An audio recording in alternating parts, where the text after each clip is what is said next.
Assalamualaikum warahmatullahi wabarakatuh. Saya membuat video ini untuk memenuhi tugas UTS Filsafat Hukum yang diampu oleh Bapak Sifaul Amin.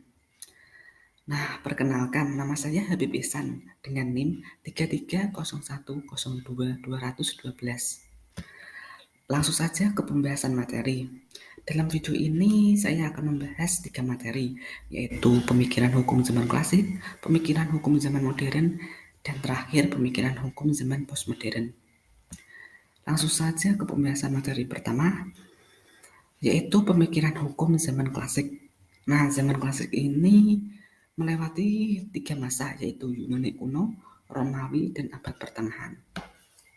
Di zaman Yunani kuno, sejarah filsafat hukum diawali pada abad 4 sebelum Masehi dengan munculnya kaum sofis yang memiliki corak tersendiri di mana mereka membedakan antara alam dan konvensi. Selain itu, yang menjadi corak tersendiri bagi kaum sofis adalah hukum, agama, moralitas, kebiasaan, dan keadilan belum dibedakan secara tegas. Namun, beberapa masalah krusial tentang filsafat hukum telah dirumuskan, bahkan telah ada usaha penyajiannya secara formal. Yang menjadi ciri khas kaum sofis lainnya ialah kaum sofis memberikan penghargaan kepada hukum karena pertimbangan praktis, karena mampu memberikan manfaat dalam relasi sosial. Nah, dalam Yunani kuno ini ada beberapa tokoh pemikir, yaitu Plato. Nah, Plato merupakan salah satu filsuf Athena yang dianggap berpengaruh dalam perkembangan filsafat. Dalam kaitannya dengan hukum, Plato mempunyai konsep keadilan dan hukum, yakni antara hukum dan keadilan harusnya sejalan. Plato menulis buku yang cukup banyak memberikan pengaruh dalam dunia filsafat hukum. Contohnya seperti buku Poltia mengenai kenyataan, yaitu dalam negara terdapat kelompok-kelompok dan keadilan adalah jika tiap-tiap kelompok berbuat sesuai dengan tempat dan tugasnya. Bukunya yang lain yaitu berjudul Nomos yang menjelaskan mengenai petunjuk dibentuknya tata hukum. Dan tokoh kedua adalah Aristoteles. Aristoteles merupakan murid kesayangan dari Plato dan juga merupakan salah satu filsuf terkenal yang dimiliki Athena. Karena Aristoteles merupakan murid dari Plato, maka ia memiliki anggapan yang sama mengenai hukum, di mana ia menekankan konsep hukum dan keadilan. Bagi Aristoteles, hukum adalah semacam tatanan atau tertib hukum, yaitu berarti bahwa hukum harus mendorong manusia mencapai kebahagiaan. Dan pada masa zaman Romawi, filsafat yang paling mempengaruhi pandangan orang Romawi yang menjadi dasar dari pandangan hukumnya adalah aliran Stoa. Aliran Stoa yang mendapatkan dasarnya dari pemikiran Plato tentang keberadaan budi ilahi atau nous sebagai pencipta eidos atau ide-ide. Ide dasar Stoa adalah bahwa semua yang ada merupakan satu kesatuan yang teratur karena adanya suatu prinsip yang menjamin kesatuan itu, yakni jiwa dunia atau logos. Nah, pada zaman Romawi, tokohnya yaitu Cicero. Cicero merupakan tokoh besar mazhab filsafat Stoa yang populer pada abad 4 sebelum Masehi sampai abad 2 Masehi.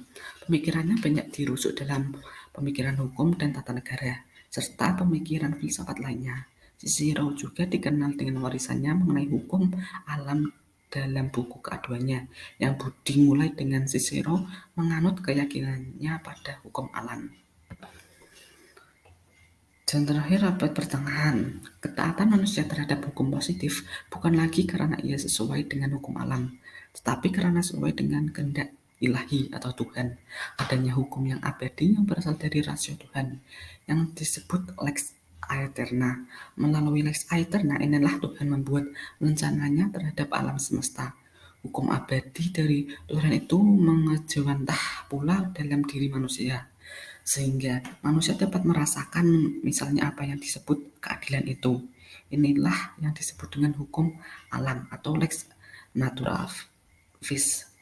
Nah, dalam zaman ini, tokohnya adalah Esta Agustinus yang berpikir kebenaran tidak ditemukan pada akal budi manusia.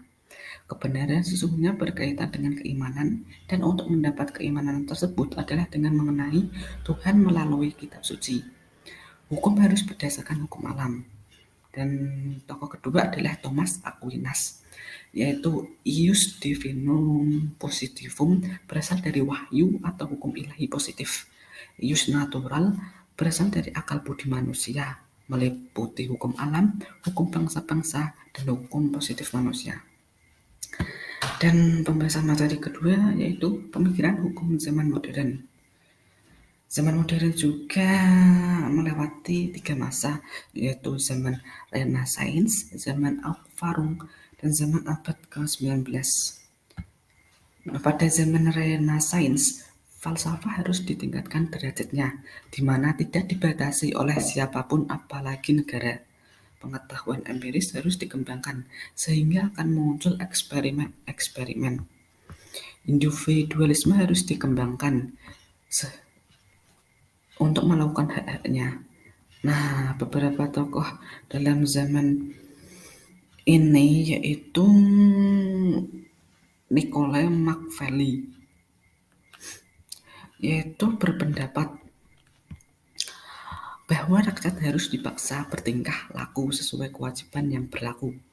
Tujuan utama dari politik suatu negara adalah harus mempertahankan kekuasaan itu sendiri, sedangkan moral dan hukum harus tunduk pada tuntunan politik.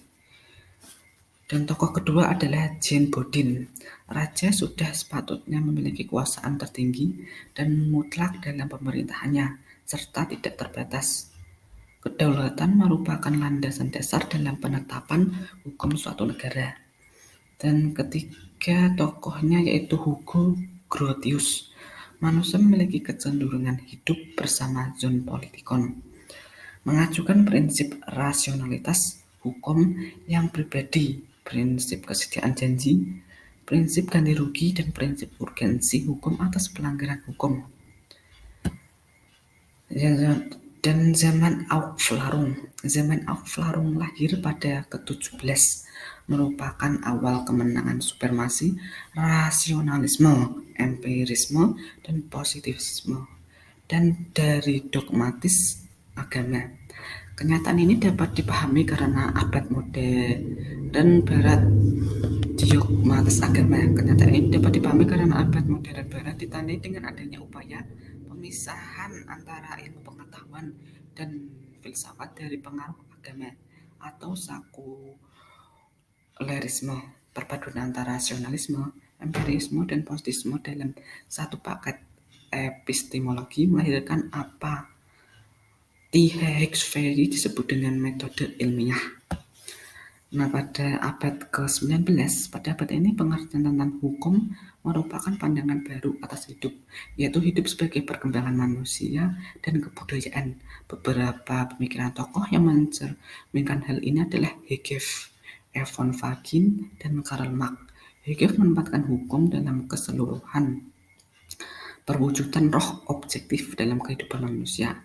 Von Savic menentukan hukum sebagai unsur kebudayaan suatu bangsa yang berubah dalam lintasan sejarah. Terakhir, Karl Marx memandang sebagai cermin suatu ekonomis masyarakat. Dan yang terakhir pembahasan materinya adalah pemikiran hukum zaman postmodern.